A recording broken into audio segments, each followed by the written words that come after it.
السلام علیکم ورحمۃ اللہ وبرکاتہ۔ بسم اللہ الرحمن الرحیم۔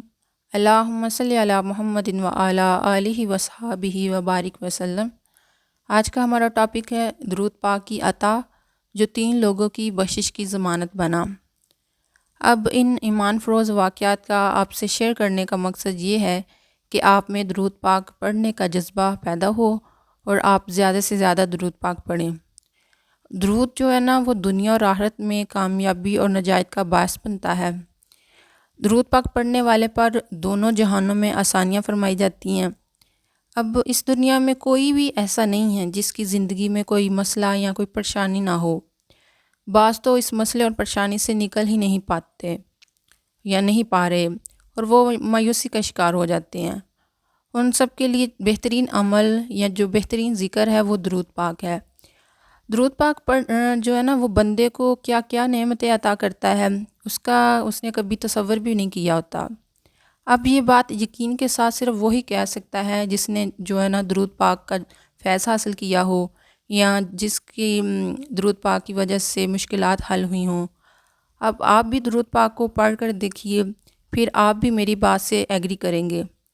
اب میں ان 3 اشخاص کا واقعہ بیان کروں گی کہ کس طرح درود پاک نے ان کی آخرت کو سنوار دیا اور ان کو بلند درجہ عطا کیا۔ ابو العباس فرماتے ہیں، شیاز کا ایک شخص فوت ہوا، عام آدمی تھا۔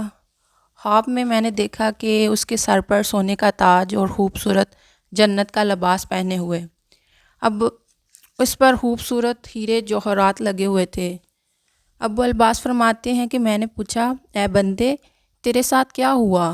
ظاہری دکھنے میں تو تیرے مال ایسے نہیں تھے، یہ تاج، یہ ہیرے، یہ جوہرات، یہ جوہرات سے بڑے ہوئے جوتے پہنائے گئے، یہ کس وجہ سے اللہ نے تمہیں یہ درجہ عطا کیا؟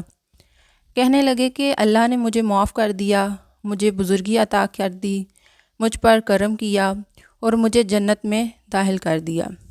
اور فرمایا، یہی تو پوچھ رہا ہوں کہ یہ کرم کس وجہ سے ہوا؟ کہنے لگے کہ میں کثرت سے درود پاک پڑھتا تھا جس کا مجھے صدقہ ملا۔ سبحان اللہ۔ ایک اور واقعہ ہے، ایک شخص تھے، مرنے کے بعد ان کو اعلیٰ درجہ عطا ہوا، اعلیٰ حال میں دیکھا گیا، اور کہتے ہیں کہ میں نے پوچھا اللہ نے آپ کے ساتھ کیا معاملہ کیا کہ معاف کر دیا، جنت میں درجے عطا کیے؟ کس وجہ سے؟ آپ تو صرف حدیث لکھتے تھے، محدثین کی مجلس میں بیٹھتے، محدثین کی کتابوں کی احادیث لکھتے تھے، علماء حدیث کی کتب کے خطاب تھے، اتنا درجہ کیوں ملا؟ کہتے ہیں کہ صرف یہ ہوا کہ محدثین اپنی کتابیں لکھنے کے لیے مجھے حدیث لکھواتے تھے، املا دیتے تھے، اور میں ان کی احادیث کی املا لکھتا تھا، اور جب حدیث لکھواتے، جب نبی پاک صلی اللہ علیہ وآلہ وسلم کا نام گرامی آتا تو وہ نبی پاک صلی اللہ علیہ وآلہ وسلم پر درود و سلام پڑھتے تھے، اور سن کر میں بھی درود و سلام پڑھتا تھا، اور جب میں نبی پاک صلی اللہ علیہ وآلہ وسلم پر درود و سلام پڑھتا تو درود و سلام کے وقت میں اپنی آواز کو بلند کر دیتا تھا۔ تو اللہ کو میری یہ ادا بہت پسند آ گئی۔ اللہ نے کہا کہ یہ میرے محبوب پر بلند آواز سے درود پاک پڑھتا تھا، اس کو بخش دیا جائے۔ سبحان اللہ۔ تو پوچھا مزید کیا ہوا؟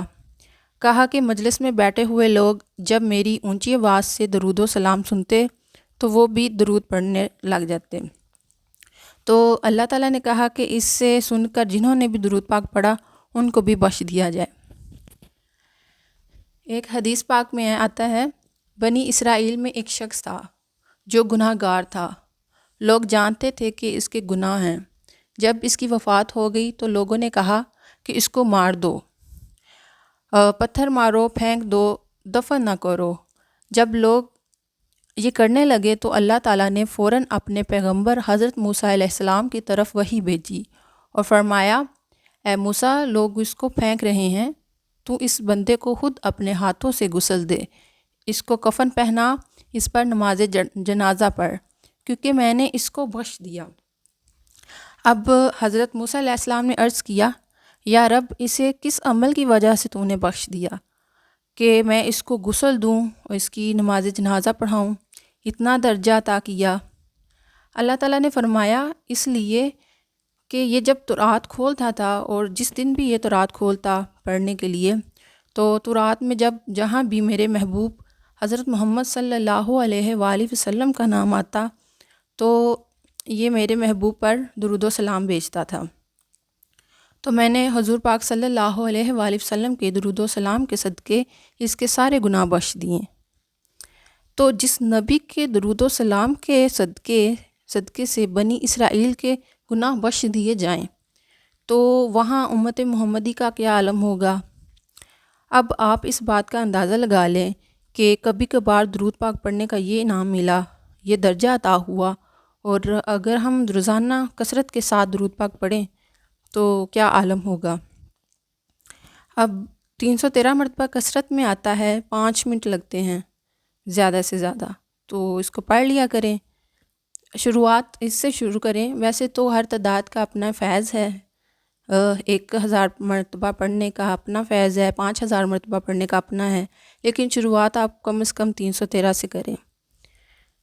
اور درود پاک کی گارنٹی ہے کہ یہ جو ہے نا بخشش کا باعث بنتا ہے، قبر میں اور جہنم کے عذاب سے محفوظ رکھے گا، اور یہ ایک ایسی عبادت ہے جس کا دنیا میں بھی پتہ ہے کہ وہ بخش دیا جائے گا اور اس کے ساتھ اچھا معاملہ کیا جائے گا۔ آپ جہاں باقی باتیں کرتے ہیں وہاں اس کو بھی شامل کر کے دیکھ لیں، حیران کن رزلٹس آئیں گے۔ اور یہ بات میں اپنے ایکسپیرینس کے ساتھ کہہ رہی ہوں کہ ایسے معجزات ہوں گے جس کا آپ نے کبھی سوچا بھی نہ ہوگا۔ اللہ تعالیٰ آپ کی تمام مشکلات، تمام مصائب، تمام غموں کو دور کرے اور آپ کی تمام جائز حاجات کو پورا کرے، آمین۔ صلی اللہ علی محمد صلی اللہ علیہ وآلہ وسلم، صلی اللہ علی حبیبہ محمد و آلہ وسلم۔